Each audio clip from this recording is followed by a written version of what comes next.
Magandang tanghali, alas 12 ng tanghali, May 7, 2021. And I would like to share with you uh, these particular welcome remarks I gave when I was still the Dean of the Graduate School of the Polytechnic University of the Philippines.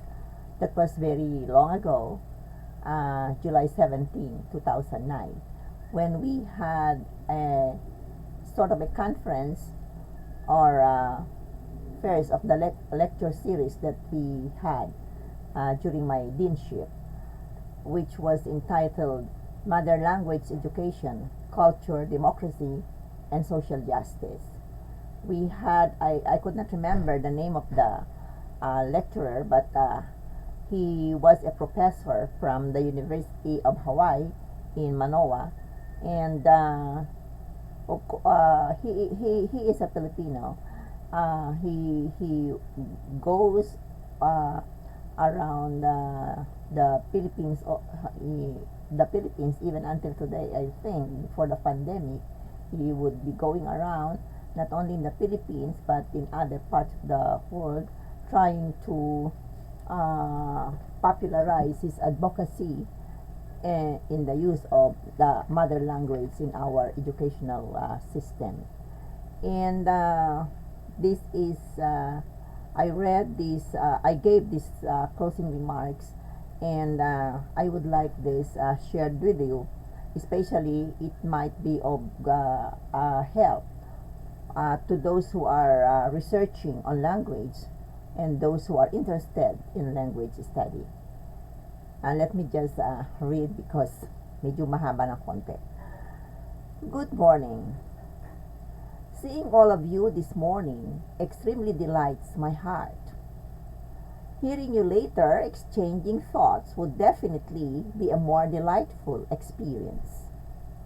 With an international lecturer, a professor of international caliber, sparing his time here with us, an atmosphere of academic brilliance, perhaps I am very, very sure, will envelop the entire Manila room, or perhaps the entire graduate school community of PUP. This first lecture series of the graduate school, or school year 2009-10, was made possible through the joint efforts of the PUP Graduate School Research Development and Production Center under Professor Elmer G. De Jose and the University Center for Culture and the Arts under Professor Segundo Dizon. The working committee decided to come up with a very timely but complex theme. That is, mother language education, cultural democracy, and social justice. We are so fortunate that an erudite professor from the University of Hawaii at Manoa traveled across miles and accepted our invitation to grace this morning's event. There would be no better person to talk about this theme but this individual. He is one of the zealous advocates of MLE, Mother Language Education. He is part of a group of intellectuals who roam around the world and the archipelago just to make policymakers, educators, and other stakeholders realize the significance of its cause. With your indulgence, allow me to provide you a sort of like an overview of this year's theme, MLE, from a historical perspective. Just yesterday, that was, kung yesterday sinasabi ko noon, July 16, 2009, I was informed that Secretary Jesly Lapus signed Department Order Number 74, Series of 2009, entitled Institutionalizing Mother Tongue-Based Multilingual Education. The order will change the medium or languages of instruction in basic education from the present bilingual system, Filipino and English, to a trilingual one, mother language, Filipino, and English. The order thus puts an end to the bilingual education policy which has been in operation for the last 3 decades. This is perhaps the most far-reaching contribution of Secretary Jesli Lapus to the history of Philippine education. This is also a testimony of the victory obtained by ardent campaigners of MLE, which includes our speaker. The writer, Isagani Cruz, outlined in one of his articles the shifting of educational policies regarding the medium of instruction. I would like to share this historical outline with you. In 1863, Spain made free elementary education compulsory for all natives of the Philippines, with Spanish as the sole medium of instruction. In 1897, the first constitution named Tagalog as the national language and as the language of instruction. In 1901, the United States ordered the teaching of mother tongues in all public and private schools, though it was unclear if they were to be the primary languages of instruction. In 1902, the United States changed its language policy and made English the sole language of instruction in all schools at all levels. In 1937, the government identified Tagalog as the basis of the national language referred to in the 1935 Constitution. In 1943, Japan made Tagalog the language of instruction, with Japanese taught as a separate language. Naku, pinuruan pala tayo ng Hapones ni Hongo. In 1946, the Department of Education, iba-iba naman naging pangalan Department of Education sa ating kasaysayan, made English the sole language of instruction, with Tagalog as a compulsory subject. In 1959, Education Secretary Jose Romero changed the name of Tagalog to Filipino in what turned out to be an unsuccessful attempt to make the regional language more acceptable to non-Tagalogs. In 1970, the DepEd ordered the use of Filipino as the sole language of instruction starting grade 1. Not long after this, also in the 70s, the bilingual education policy was enunciated.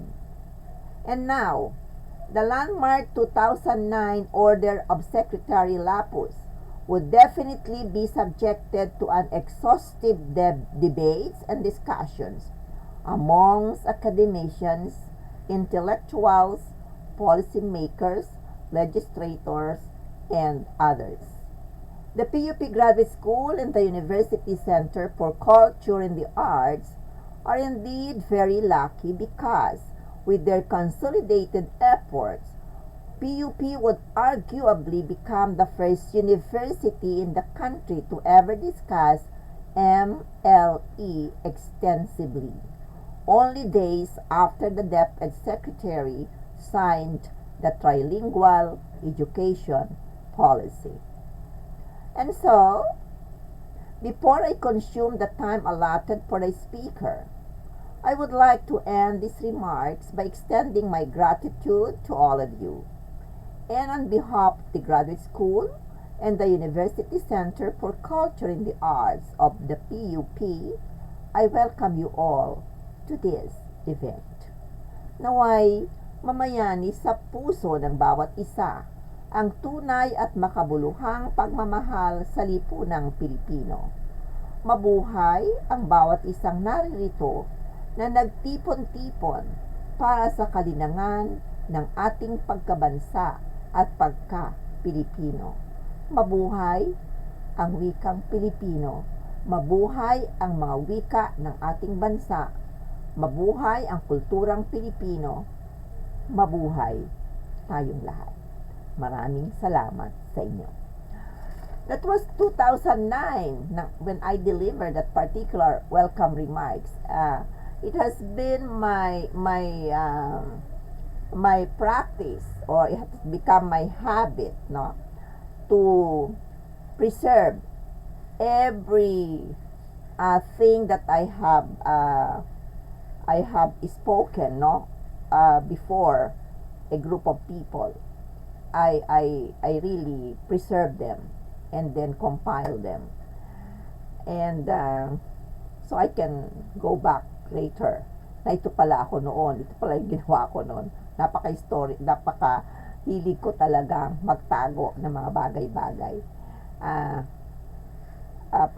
Parang si Jose Rizal. Jose Rizal ay lahat ng mga sulat niya, lahat ng mga munting bagay sa kanya ay napipreserve niya yon. Kaya na-preserve hanggang ngayon, pinag-aaralan. So, hindi naman ako nagpapaka-Jose Rizal. But definitely, my discipline, my undergraduate discipline is history. I am really very, very interested in keeping documents, photos, everything. Kaya I have so many boxes of pwedeng mabasa, pwedeng pag-aralan, pwedeng balikan. Well, I don't know what's going on with our language policy. I think the attempt to remove from the curriculum of higher education ng ating wikang Pilipino, ang pag-aaral sa wika ay hindi nagtagumpay dahil na rin sa mainit at matiyagang pakikilaban ng mga nagmamahal sa wika. Kaya hanggang ngayon ay nandyan ang wikang Pilipino at kasama sa curriculum ng ating mga kurso. Hindi kasi madali ang wikang Pilipino, naka-F na tayo ngayon. I tried to tutor a Filipino who was born in the United States one time when I was still in the library. Nag-tutor ako siguro mga 2 linggo lang. Mabuti naman after 2 weeks nagpaalam na siya at uwi na siya ng Amerika. So hindi na ako masyadong nakarating doon sa mahirap na bahagi ng pag-aaral ng wika, because I found out na parang hindi ko yata kaya dahil ang dami palang dapat pag-aralan. So yung mga basic na ituro ko, pero I found the study of the Filipino language hindi ganon kadali. And pag marunong ka ka sa pagsulat sa Pilipino, napakagandang talento yan o skills yan para sa isang Pilipinong kagaya natin. And every Filipino, I think, must really appreciate the language that we have, the vernacular that we have in our place. Ako kasi Tagalog hindi ko natutunan din naman yung Waray because I have not been to the place of my father. Kaya ang natutunan ko lang ay ang wikang Tagalog at naiintindihan ko yung salitang Waray, pero hindi naman ako makapagsalita ng maigi. But sa Tagalog talagang I can speak in the language very, very well, and I can express myself so well in the language, at nakakasulat ako ng maayos sa lengguwaheng ito. If we are good in English, we should also be good in Filipino. But I always believe that if you are good in English but you cannot speak in Filipino and you do not know how to write in Filipino, you are no good at all. Kasi dapat yung wika mo, pinag-aaralan mo. Matuto ka dapat magsulat, magsalita sa wikang sarili. Hindi yung wikang dayuhan lang ang napakagaling tayo. That is my belief, no? I don't know if this will be shared by others, but that is how I that's my belief. And matindi yung aking paghawak at pakikilaban para sa paggamit ng wikang Pilipino maging sa akademya. I was then I was also working at that time, and I was still very active, no, in the fight for language, na gawing the intellectualization of the Filipino language, maging wika ng akademya. At natutuwa ako because I learned from my son-in-law and my daughter, who are both students of who are both graduate students of the De La Salle University dito sa TAP, na ang kanilang, because they are enrolled in Philippine Studies, doctorate and PhD Philippine Studies, ang kanilang wikang ginagamit ay talagang Filipino, at ang kanilang dissertation or dissertasyon ay nandoon nakasulat sa wikang Filipino. And then ang aking anak, ang kanya si Christine at ang kanyang asawa, ay talagang sinasabi, ang hirap pala, mami, and they have started to really appreciate our language. And naririnig ko ngayon yung manugang ko kapag nagle-lecture na siya ay nagle-lecture sa wikang Filipino. Unlike in the past talaga na English siya. Pero ngayon nagko-combine na. Hindi lang nagko-combine, more ang Filipino ang kanyang ginagamit sa pakikipag-ugnayan at pakikipagtalastasan sa kanyang mga mag-aaral. Let us definitely study our language, love our language, and payabuhin ang ating wikang pambansa. Maraming salamat sa inyong pagtatyaga, sa pakikinig o kaya sa panonood sa vlog ng isang matandang kagaya ko. My vlog is different from the vlogs na ano ko. I vlog about religious matters, about inspirational readings, about history, things that would really give you some kind of enlightenment, things that would add up to your knowledge, things that would really inspire you, if ever. Ayoko yung mga vlog na browse ko na, yung mga title ay iba doon sa sinasabi sa tunay na nakalagay doon sa kanilang vlog. Kaya nadidismaya ako kapag ganon. So thank you very much, and keep safe. Ingat pa rin tayong lagi, mga kababayan ko at iba pang mga natityagang